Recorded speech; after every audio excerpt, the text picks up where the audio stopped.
subsídios. Bendito seja Deus e Pai de nosso Senhor e Salvador Jesus Cristo. Eu quero nesta oportunidade glorificar a Deus pela vida de todos os inscritos aqui do canal Rascunho da EBD, que tem a finalidade de comentar as revistas da Escola Bíblica Dominical. Quero aproveitar o ensejo e já pedir oração ao meu favor. Estamos enfrentando uns probleminhas de saúde, mas estou grato a Deus por estar aqui com os irmãos. Não é nada de gravidade, mas peço que os irmãos orem pelo professor pastor Edivaldo Pereira. Deus abençoe vossas vidas. Desde já agradeço a intercessão que farão, ou que já fazem, até mesmo por nós, por mim, por minha família, por minha casa. Glória a Deus. E eu, como de praxe, orando por todos vocês, tantos que estão próximos quanto estão longe, todos vocês, todos nós somos carentes da graça e a misericórdia de Deus.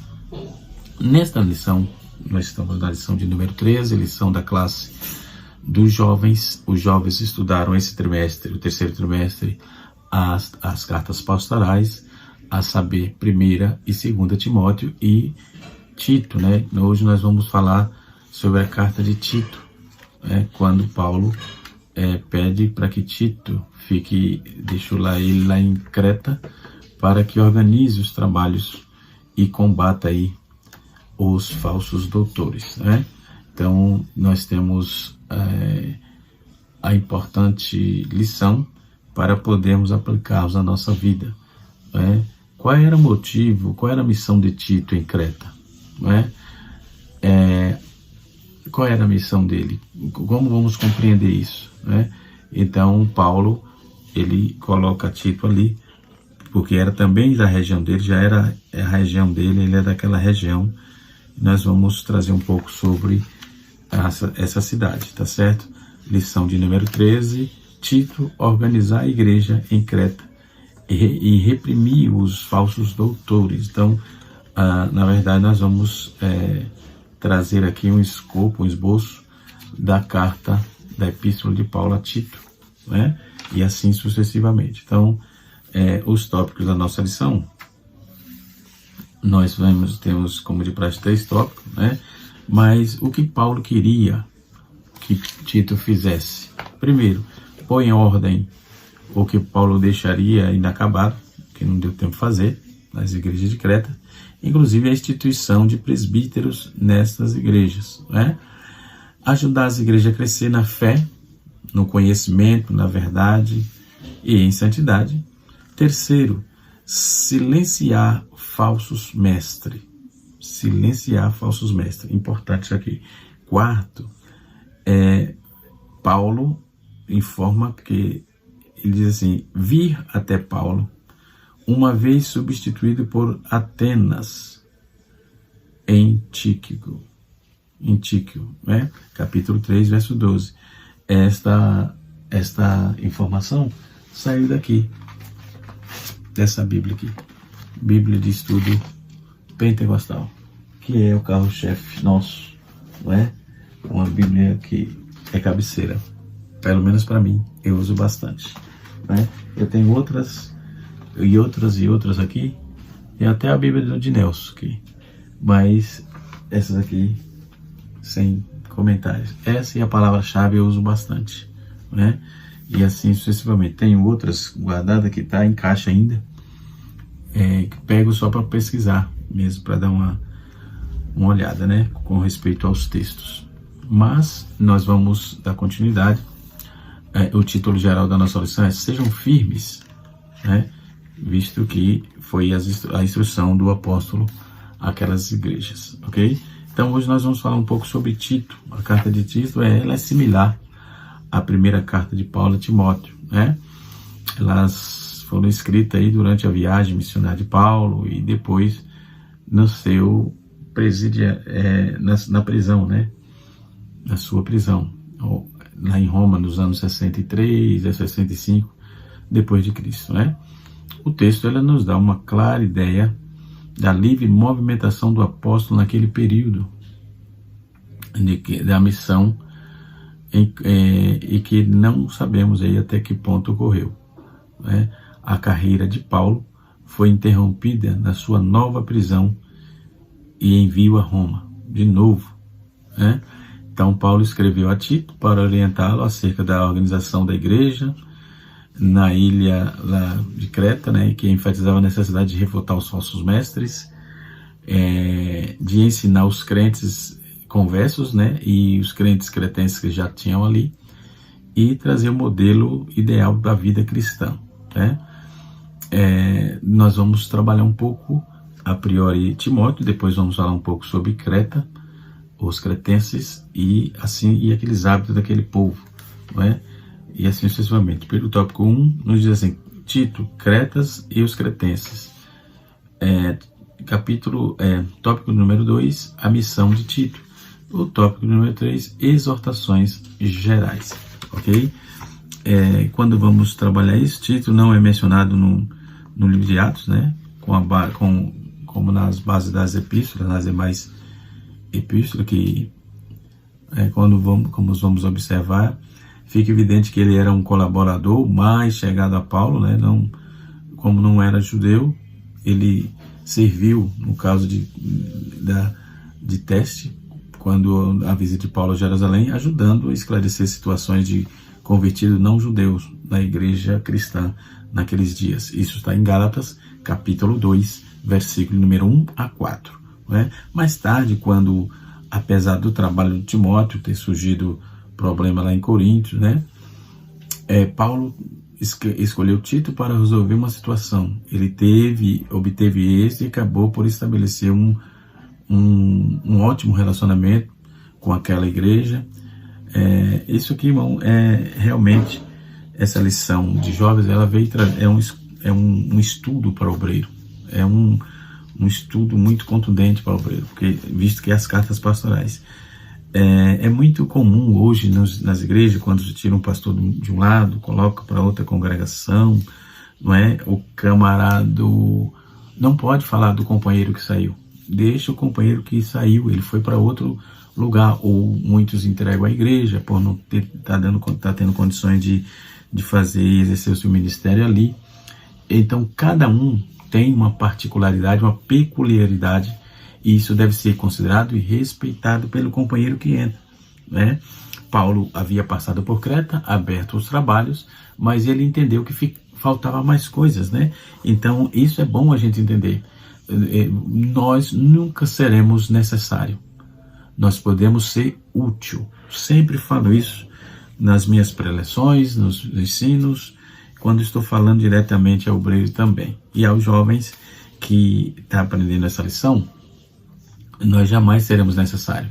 Pode ter vigor, pode ter o que for, inteligência, várias faculdades. Não, na casa de Deus, a necessidade é de adoradores. Não somos necessários. Podemos ser totalmente útil. Podemos ser útil, né? Obedecendo, servindo e temendo a Deus, aí vem a utilidade. E Deus pode usar você, pode usar mim, e assim sucessivamente. Então, mais tarde, quando Paulo, apesar do trabalho que ele teve lá em Corinto, como eu já disse, né, ele escolheu de novo Tito para resolver um problema. Então, apesar do trabalho de Timóteo ter surgido um problema lá em Corinto, Tito foi ali, conseguiu estabelecer um relacionamento com aquele povo, com aquela igreja. E a mesma coisa de obreiro. Às vezes tem um obreiro, um cooperador, um presbítero, um pastor que não trabalha com um obreiro, mas para o outro pastor que chega, ele é bom. Já aconteceu comigo isso, não é? Já aconteceu. Hoje o obreiro também, aquele obreiro que era renegado naquela congregação, ele também pastoreia a igreja, não é? Me dei muito bem com ele. Mais tarde veio ser meu co-pastor, e enfim, porque o negócio é sentar, entender para atender, entendeu? Senta, conversa. Nós não podemos ter lado, obreiros não tem lado. O lado é da igreja, que ela é de Cristo, não é? Eu também sou igreja. Então, o que revela algo de habilidade ou de determinado é esse homem, né? Nós vamos ver isso em 1 Coríntios, 2 Coríntios 2 e 2 Coríntios 7. Paulo faz menção, 2 Coríntios 8, 2 Coríntios 12, algo mais tarde, quando Paulo exerceu ele escreveu a sua epístola. Tito havia deixado em Creta com a missão de consolidar a obra de Deus do apóstolo naquele lugar. Tito havia sido deixado ali. Ele enfrentou uma situação muito semelhante à de Timóteo, lá em Éfeso, né? 1 Timóteo, capítulo, vai trabalhar isso aí. Tito é mencionado na última vez, né? Uma última vez só, em 2 Timóteo, capítulo 4, verso 10, quando ele estava em Dalmácia, região que hoje fica na Eslovênia, por exemplo, Croácia, entre outros países ali. Supostamente, ainda ele estava promovendo a causa cristã, né? Então, Creta, possivelmente um dos primeiros lugares a ouvir o Evangelho de Cristo, né? Havia ali judeus de Creta, entre aqueles que ouviram a pregação de Pedro no dia de Pentecostes também, mas a mensagem caiu no solo árido, né? Ou seja, os cretenses eles eram tão mentirosos, né? Conforme está escrito em Tito 1:12, que os gregos cunharam um novo verbo, cretizar, né? Cretizar, com o sinônimo de mentira, né? Veja que importante, que curiosidade interessante. Eu quero ler um texto proposto aqui em Tito, capítulo 1, verso de número 12, dentre várias bíblias que tem aqui. Está aqui na minha frente a Bíblia que a minha esposa usa, né? Irmã Maria José Silva, a quem mando uma saudação de paz. Tem cuidado de mim de uma forma especial, graças a Deus. Bendito seja o nome do Senhor pela vida dela, dos meus filhos, né? Que tem cuidado da minha vida, né? Tem me norteado também, por que não dizer? Então vamos lá. Tito, capítulo 1, verso 12. Vamos ver o que diz esse texto, para entender um pouco mais do que o texto aqui que eu estou trabalhando está falando, né? Eu só fiz a citação e não escrevi. Vamos lá. Tito é depois de Filemão, é depois de 2 Timóteo. Vamos lá. Está escrito capítulo 1, verso 12, visto que Tito só tem 3 capítulos, ok? 1:12 está escrito: um deles, seu próprio profeta, disse aos cretenses: são sempre mentirosos, bestas ruins, ventres preguiçosos. Meu Deus. Então, os cretenses estavam mal falados ali, né? Então, vamos falar, está no texto. Então, os gregos cunharam isso como sinônimo de mentira. Então, a carta que Paulo mostra até que os cristãos eram um grupo indisciplinado, né? Temperamental, evolúvel, que precisava ser acompanhado de perto. Então, ali a igreja tinha um problema de crentes que estavam totalmente, uma hora estava pelo pé, como diz o nordestino, então, uma hora estava pelo pé, outra hora estava pela cabeça, e precisava ter cuidado com isso, né? Então, quando vamos ver em Tito capítulo 1, nós vamos ver as instruções da tarefa que ele tinha que trabalhar ali, entendeu? A instrução era suposta longa, meio que formal, né? E combina com a natureza que vamos ver na carta. Será que Paulo tinha em mente que os cretenses, sua fama era mentiroso? Versículo 12. Ao discorrer aí sobre a confiabilidade de um Deus que não mente, como é que vamos lidar isso, não é? A promessa da vida eterna que ele fez é totalmente confiável para as qualificações dos líderes da igreja. Então tudo isso estava em choque, não é? Veja, nós vamos ver em capítulo 3, versículo 1, capítulo 3, no capítulo 3 de Timóteo, verso de 1 Timóteo, nós vamos ver os comentários com respeito às qualificações, a leitura sobre as qualificações dos obreiros. Então, a exigência de todo líder, seja apegado aí à palavra fiel, é que, segundo a doutrina, leva Paulo a descrever que são quem não se enquadra nisso. Então, eles são paulatores, ou seja, frívolos, enganadores, não é? Paulatores são pessoas que falavam demais, né? E frívolo, que é aquelas pessoas que gostam de confusão, que gostam de acender, de ficar tirando pergunta, disse-me disse, enfim. eles são pauratores, frívolos e enganadores. A revista atualizada, Almeida, a revista atualizada, traz essa frase aí: frívolos, pauratores e enganadores, que ensina aí que não se deve ensinar. Então a situação não era tão crítica, a situação em Creta era tão crítica que fazia-se necessária uma repreensão severa àqueles que se ocupavam com fábulas judaicas, ou seja, especulações inúteis, baseadas lá no Novo Testamento, no Antigo Testamento, e outros rejeitavam a verdade, né? O Provérbios, por exemplo, todos os crentes são mentirosos, todos os cretenses são mentirosos, foi cunhado por um escritor cretense, o filósofo Epimenides, que viveu no século VI. Depois, esse tipo de estereótipo era muito comum na antiguidade. O verdadeiro teste da fé é o nosso modo de viver. Então, Paulo mandou Tito ali.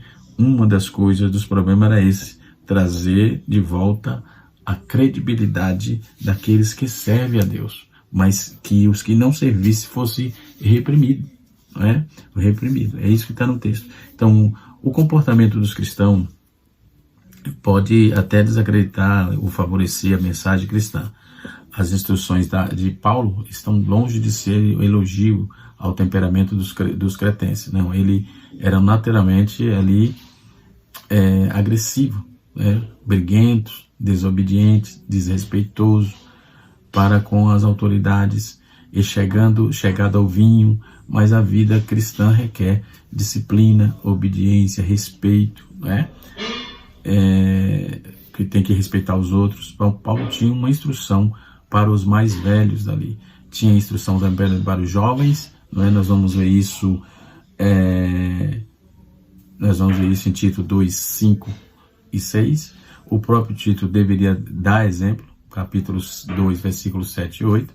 Os escravos que, em vez de serem respondões, roubarem os seus donos, deveriam agradá-los em tudo, porque naquele tempo tinha muito escravo que servia os seus senhores, e aqueles que creem em Deus e foram salvos devem entregar-se à prática do bem, E depois nós vamos ver, no passado, Paulo eram todos escravos nas paixões e prazer, mas isto foi antes de descobrirmos a bondade de Deus, que nos salvou, nos renovou pelo seu Espírito Santo, dando-nos a esperança da vida eterna. Entendeu? Então, Tito fala sobre lavar. É uma descrição para a ação de purificação do Espírito Santo. A lavagem aqui é usada para lembrar o batismo, né? E assim sucessivamente, quando vamos trabalhar essas propostas. As últimas instruções, no capítulo 3, do versículo 12 a 15, quando chegasse o reforço, Tito deveria encontrar-se com Paulo em Nicópolis, na costa oeste da Grécia. Tíquico, que era um dos íntimos colaboradores de Paulo, na fusão, ele tinha que se encontrar com ele. Tíquico era um dos colaboradores de Paulo, dos íntimos colaboradores de Paulo, na difusão do Evangelho, né? Ezenas e Apolo, né? Possivelmente, eles levaram a carta de Paulo a Tito. Então, foi esses companheiros lá que foram até ali, ok? Então, só para trazer um esboço sobre essa demanda, não é? E agora vamos para a lição propriamente dita, não é? Quando vamos esboçar um pouco sobre o livro de Tito, nós vamos encontrar algumas informações surpreendentes, né? Tito falava sobre a supremacia da palavra no ministério apostólico. Ele trabalhou muito isso, ele associa a forma magnífica da doutrina de dever ao dever e à teologia, e deve ser decorrer da doutrina, ou seja, a vida é o resultado da teologia. Então ele despreza a doutrina, desprezar a doutrina é cair no abismo de uma vida desgraçada, abandonar o elogio e se enveredar pelos atalhos sinuosos da heresia, ok? Paulo ele vai trabalhar essa questão para o jovem obreiro Tito, né, e que ele cuidasse lá daquela demanda que estava ali, conforme eu já expus aqui. John Stott, ele diz que esses 3 estágios expostos aqui, ele diz que esse estágio de destruição é vital para preservar a descontinuidade entre Paulo,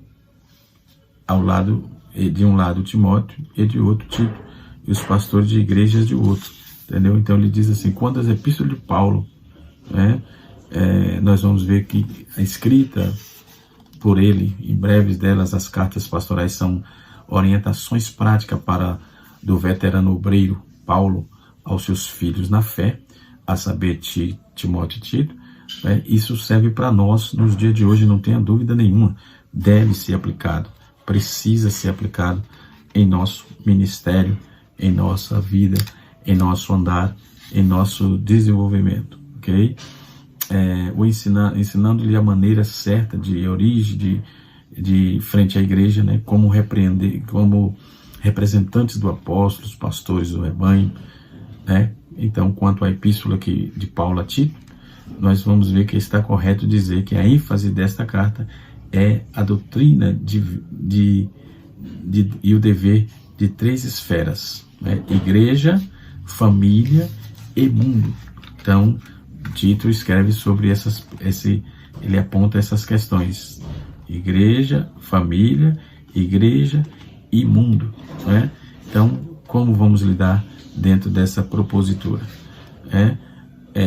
William Hendricks, no seu comentário, ele diz que as cartas pastorais, usando aí para se referir às cartas endereçadas a Timóteo e Tito, datadas da primeira parte do século XVIII, né? Entende-se ainda que o erudito escritor ele usa os termos pastorais, então não é adequado, uma vez que Timóteo e Tito não eram pastores de igreja locais, mas encarregados do apóstolo Paulo para missões especiais nas igrejas, né? Tanto que você não vai ver esses homens, eles chegam para resolver problemas, né? Tem uma missão. Então essas cartas são absolutamente oportunas e contemporâneas, elas são totalmente necessárias para os dias de hoje, para as igrejas de hoje, para os ministérios de hoje, para o ministério que se querem trabalhar hoje. Em primeiro lugar, porque a classe pastoral está em crise. Veja só, há muitos pastores perdidos, confusos. Eu recebo bastante, quem não recebe, né? Pastores querendo orientação, porque também não sabem, consagraram eles lá e não sabem nem o que está fazendo. É um negócio assim, virou meio que uma banalização. Em segundo lugar, porque muitas igrejas estão em crise. As cartas pastorais, elas trazem princípio prático para orientar aí a igreja acerca do modo correto de proceder diante dos perigos externos e dos conflitos interiores, né, que existem. Então, a carta de Tito, ela é fundamental para essas questões. As cartas pastorais, por que não dizer, né? Em terceiro lugar, também nós vamos ver que há nas igrejas um descompasso entre a teologia e a vida, entre teologia e a vida da igreja. Então a igreja de Deus precisa ser zelosa na doutrina. Hoje está acontecendo muito isso, em alguns lugares, né? E aqui em São Paulo não é diferente, é claro. O camarada erra, posta-se na internet, faz biquinho com outras mulheres, ou outros postam com cerveja, rodas de escarnecedores, de pessoas totalmente, e aí ele acha que ele era obreiro, aí desviou, desvaneceu, parou, sumiu da igreja. Quando aparece as redes sociais que apresenta ele, da forma como ele está andando, e ele quer achar apoio total no púlpito e voltar a pregar no mesmo dia. Ei, o púlpito não cura ninguém não, né? O que cura é o temor, o que cura é a liberdade que você tem de pedir perdão a Deus, é o cuidado pastoral que deve ser dado a você. Púlpito não te cura não, pelo contrário, te deixa viciado, e vício nunca foi bom para em nenhum aspecto na igreja ou na vida pessoal, na vida humana. Vício nunca foi bom, nunca será, ok? Fica esse alerta aí, e assim sucessivamente. John Maxwell, que é um dos líderes, um dos treinadores de líder, um homem muito conhecido, um dos seus ele é um dos paladinos, aí, um ilustre da liderança cristã. Ele diz que a liderança é sobretudo a influência de um líder, nunca é neutro. A liderança é sobretudo influência. Um líder nunca é neutro. Ele influencia sempre para o bem ou para o mal. Então, nunca é neutra. Se eu estou falando isso, mas não, se for o líder, tem um poder, tanto para edificar como para destruir. Que Deus nos guarde, né? Em quarto lugar, nós vamos ver que as igrejas, que as heresias sempre se vestem de nova roupagem para infiltrar dentro das igrejas. Hoje as pessoas saem da igreja onde tem o seu pastor, onde o pastor está ali velando por ele, ele vai ouvir outras pessoas e não vai ouvir o seu pastor.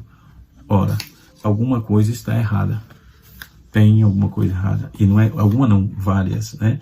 Então a carta de Tito enfatiza tanto a sã doutrina quanto a prática da piedade, as boas obras, né?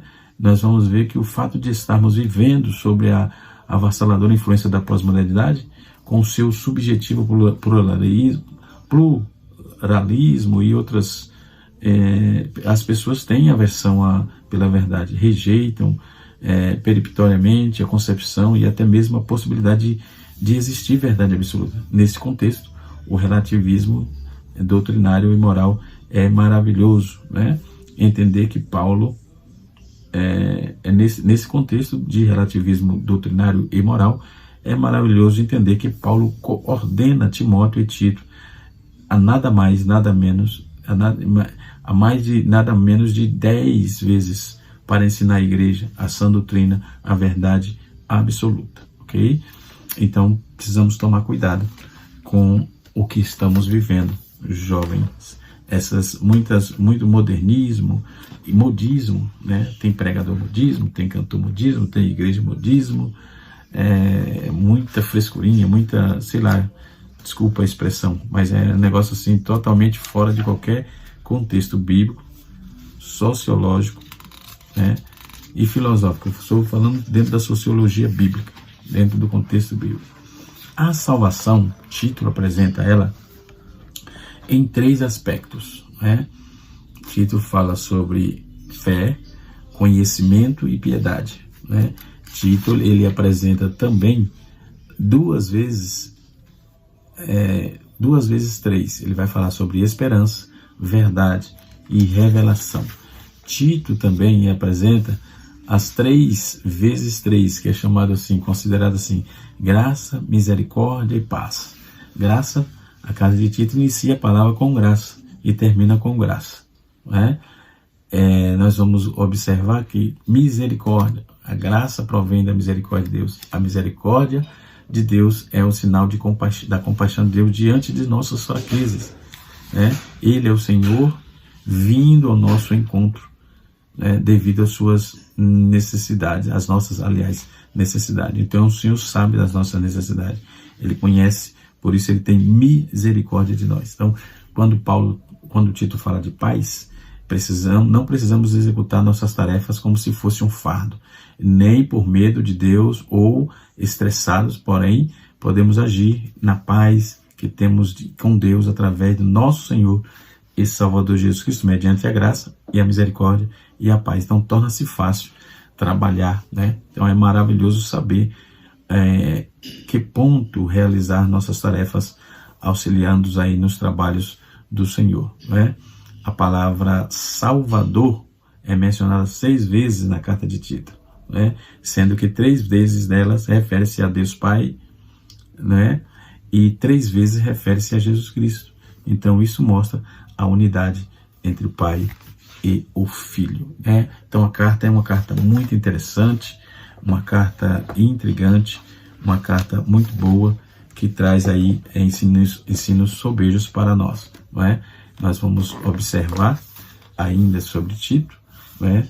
Essa epístola, ela é, só trazendo aqui, que eu já fui direto ao assunto, né? Vamos trazer aqui um pouco sobre a Tito propriamente dito e a carta propriamente dita, né? Então Paulo faz essa breve epístola. Paulo envia a Tito uma carta prática, focada primeiramente no ministério e depois no discipulado do cristão. Aí é que precisa o cristão ser discipulado. Tá aqui no texto, que eles estavam falando para aquelas pessoas que já eram crentes, mas estavam totalmente fora, brigões, ranzinzos, eles não davam testemunho, né? Os cretenses, os gregos ali, eles eram escrachados pelos gregos porque eles não davam testemunho, conforme eu já disse aí logo no início do vídeo. Então, ele contém aí a descrição clássica da graça de Deus na salvação. Existem 6 referências de boas obras por parte do cristão. Paulo mostra também que as boas obras vêm da fé salvadora, né? Então, não são, e são um sinal visível da salvação, ou seja, sã doutrina, ensinamento sadio, por exemplo, que quer dizer, deve ser adornada com bom comportamento da vida cristã. Não adianta você ensinar, pregar, sapatear, fazer qualquer outra coisa, dizendo com um estereótipo que para Deus e para a sociedade que você está inserido, não resolve nada. Pelo contrário, você vai virar escárnio, né? Vai virar pantomima de alguém, né? Tito é uma das epístolas pastorais, é bem mais parecida com 1 Timóteo, né? O seu autor foi Paulo, o destinatário dessa carta era Tito e as igrejas de Creta, o local da escrita foi em Macedônia, né? O Tessalônica, Filipos de Tessalônica, no caso, né? E foi aproximadamente 63 depois de Cristo, né?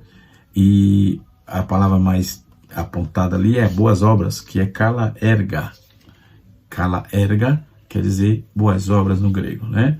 E assim sucessivamente. O autor foi o apóstolo Paulo, como já dissemos, né? Embora isso é contestado pela maioria dos críticos eruditos, né? E nós vamos ver que em 1 Timóteo tem a vigência aí do argumento da autoria de Paulo. E as cartas para Tito, aparentemente, foi citado por Clemente de Roma em suas epístolas aos Coríntios, né? Em 95 depois de Cristo. A carta também foi citada, ela foi citada por Barnabé, né? São livros apócrifos, né? E na epístola de Dioneto, né? Do século II, no segundo século, aliás, né? O destinatário Paulo dirige essa carta diretamente a ele, e ele chama Tito, meu amado, meu verdadeiro filho, segundo a fé comum. O pai e a mãe de Tito era grego. Ele não menciona aqui o nome ele não é mencionado no livro de Atos dos Apóstolos, né? Ele provavelmente foi convertido pelo ministério de Paulo. Tito foi com Paulo e Barnabé a Jerusalém, no concílio de Jerusalém, em aproximadamente 49, né? Isso está registrado em Gálatas capítulo 2, verso 1, também já falei isso lá atrás, né? E foi um exemplo de alguém que foi salvo pela fé em Cristo, independente da circuncisão, e não foi compelido aí a ser circuncidado em Jerusalém, ok? Tito foi representante de Paulo na igreja de Corinto durante a terceira viagem. Ele tinha uma genuína preocupação espiritual com os cristãos de Corinto. Tito, mais tarde, visitou Paulo na Macedônia para relatar as condições da igreja, entregou a segunda epístola aos Coríntios, né? E também recebeu a responsabilidade de ajudar a recolher a coleta financeira para os pobres de Jerusalém. Nada mais se sabe de Tito até após o primeiro encerramento de Paulo, ou seja, encarceramento, né? De Paulo na prisão em Roma, a primeira vez, né? Ele foi representante de Paulo nas igrejas cretenses. Depois Paulo fundou aquelas igrejas, surgiu adiante, né? Ele seguiu adiante. Paulo fundou e ele ficou lá, em Creta, né? Mais tarde, Paulo avisou para Tito para que se unisse a ele em Nicópolis para o inverno, né? Eles estavam com Paulo em Roma durante a parte de seu último encerramento, ou encarceramento, aliás, né? Paulo mencionou Tito a Timóteo também, que Tito tinha ido para Dalmácia, e era uma província aí romana, na parte da Ilírica e noroeste da Grécia, né? Essas são as informações que temos. Basicamente, Tito estava em Creta quando recebeu esta epístola de Paulo, né? Creta é uma ilha montanhosa no Mediterrâneo, ao sudoeste da Grécia, medindo aí cerca de 257 quilômetros de comprimento e por 56 quilômetros de largura. Então, uma ilha relativamente grande, né? Ela possuía muitas grandes cidades costeiras, né? Era provavelmente um foco de evangelização de Paulo. A ilha tinha sido aí o local de uma grande civilização. Os habitantes dependiam do mar e sobrevivia da pesca, não é? E assim sucessivamente. São as informações sobre esta importante missão de Tito. Que Deus abençoe todos, que o Espírito de Deus continue falando de forma poderosa nos vossos corações, não é? Finalizando aqui a lição de número 13 e também o terceiro trimestre. No próximo trimestre estaremos aprendendo sobre a prova da nossa fé. Tá aqui a lição nova da classe dos jovens. Também já adquiri o livro novo para ajudar aqui nos auxílios da aula. Que Deus abençoe a todos. Espero poder ter ajudado. Em nome de Jesus, canal Rascunho PBD, ensinando para transformar vidas.